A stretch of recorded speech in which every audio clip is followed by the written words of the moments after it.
Sige, Brother Jerome, you want to say something or ano? Yan. Hindi po Eh, ako Brother handa. Jerome, kita mo naman, Hindi po Saint ako handa Joseph. eh. Pasensya na po.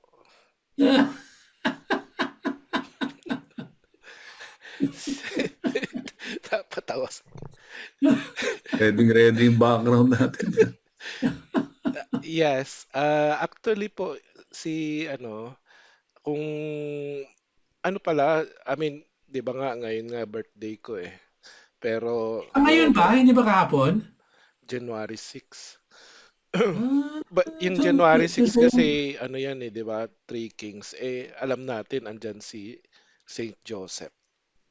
Tapos yung baptism ko ginanap diyan sa may Saint Joseph Anonas, yung church diyan sa Quezon City. Oh. So yung pero ano lang yung itong paglaki ko, doon ko na siya nakilala sa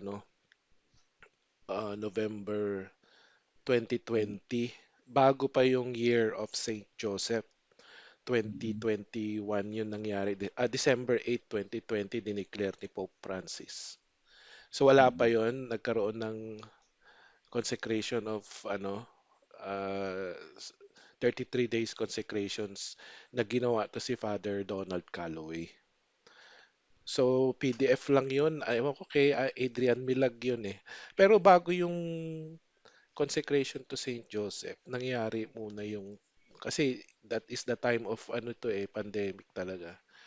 August 15, yung 33-day consecration to Mama Mary through yung morning glory ni Father Mike Gately. So actually si Mama Mary talaga nag-introduce sa akin kay Saint Joseph. Oh, you want to learn about the virtues of fatherhood or of a husband? Go to Joseph. Ganun yung niya, idea. Pero si Saint Joseph naman, babalik ka rin niya kay Mama Mary. Sabi niya, go to my son, go to my So what I learned actually, no, yung 33-day sa consecration niya, kasi nga nakapag rin kami, during the year of Saint Joseph, we were able to set up yung Tara na kay Tata Jose na Viber group din para for the consecration of. So na ito nga tama, discover ko Saint Joseph is yung interiority. It's all about the interior life niya. So yeah, we nalaman natin wala man siyang sinasabi pero actually sinabi naman sa Bible na you will name your son Jesus doon sa binanggit ng angel. So meron din siyang in other words magsasalita pa rin siya named. So yung kanina nga while I was just listening nga yung keyword na pumasok, may narinig ako about rest. And I was really resting here at my bed just to rest on the Lord. So, and we know that Saint Joseph rests on the Lord in his dream, sa kanyang sleep. He is resting on the Lord. Really, that's how he communicate. Kaya nga naging terror of demon siya dahil when Saint Joseph sleeps, when Saint Joseph is silent, it terrorizes the demon eh.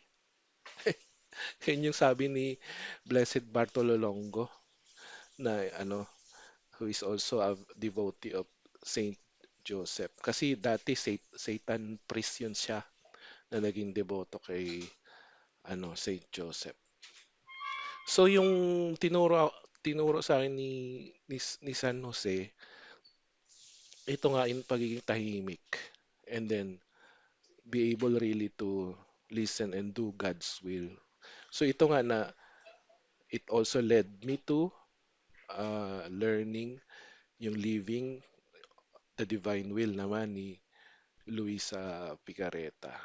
So yung tinuturo naman it's really about it's very contemplative and really wala kang naiimik. It's really very interior life ang tinuturo doon.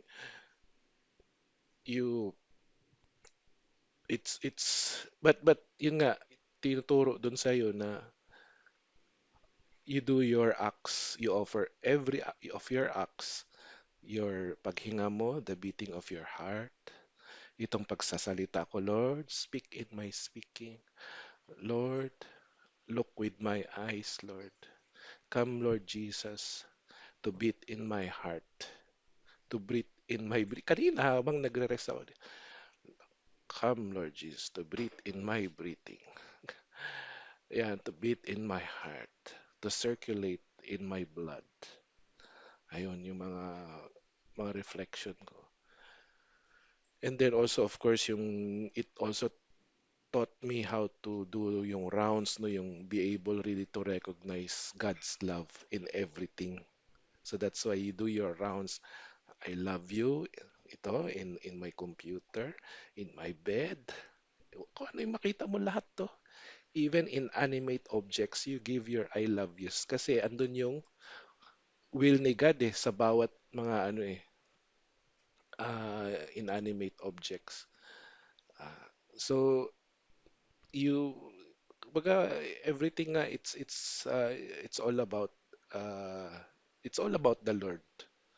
Pagising mo pa lang o pagtulog, hawak ko tong rosary pag ako'y natutulog sa holding hands ko si Mama Mary. So, pangalawa, interior, yung pangalawa is itong chastity. Alam niyo itong para akong babae, no? Pero yan ay lily. Ang ibig sabihin yan purity. Kasi si Saint Joseph, ah, talagang wala siyang bago pa siya iharap kay Mama Mary. Ang kanyang kaya Nazarite kasi from Nazareth yan eh. Nazarite, mga ano yan sila, tawag nito, dedicated na sila. Talagang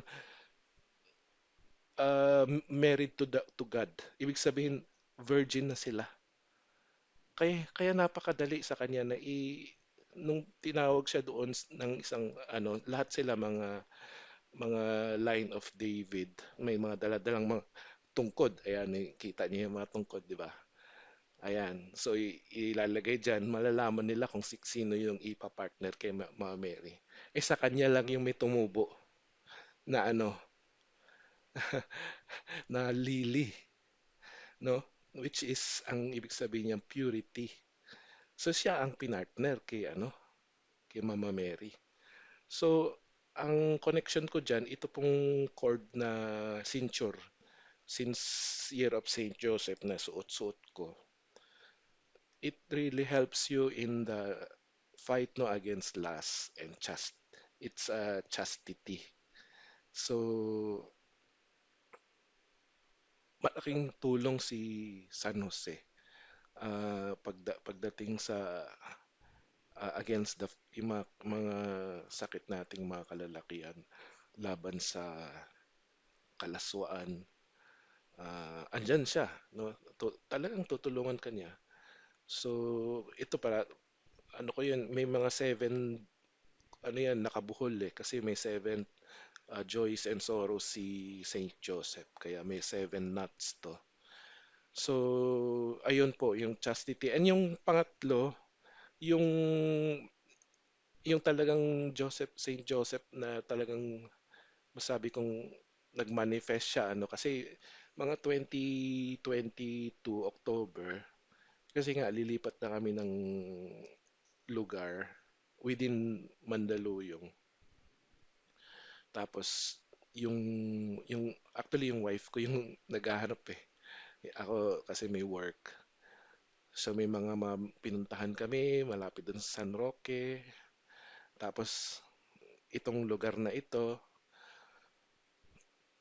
nagustuhan nga ng wife ko, tapos sabi niya let's schedule a visit Sunday. Pag-visit ko, uy,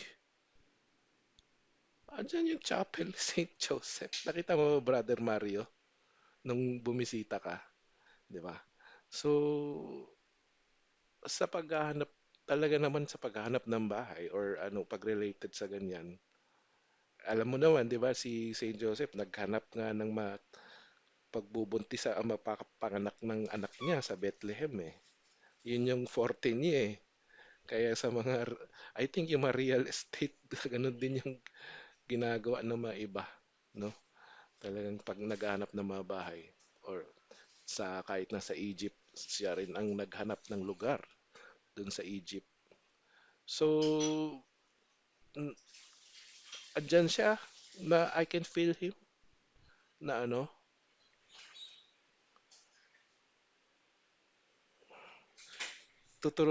tuturuan ka niya na ano, na kung lalapit ka sa kanya, talaga namang andyan siya. Buhay na buhay. Ah, siguro just to end lang, ano lang, i-share ko lang din tong may prayer kanina si Brother Noni.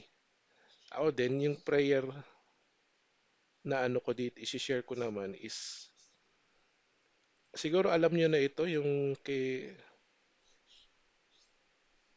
ano, Pope Francis. So, Hail, Guardian of the Redeemer, Spouse of the Blessed Virgin Mary, to you God entrusted His only Son. In you Mary placed her trust. With you Christ became man. Next. Blessed Joseph, to us too, show yourself a father and guide us in the path of life. Obtain for us grace, mercy, and courage, and defend us from every evil. Amen. Thank you po. Amen.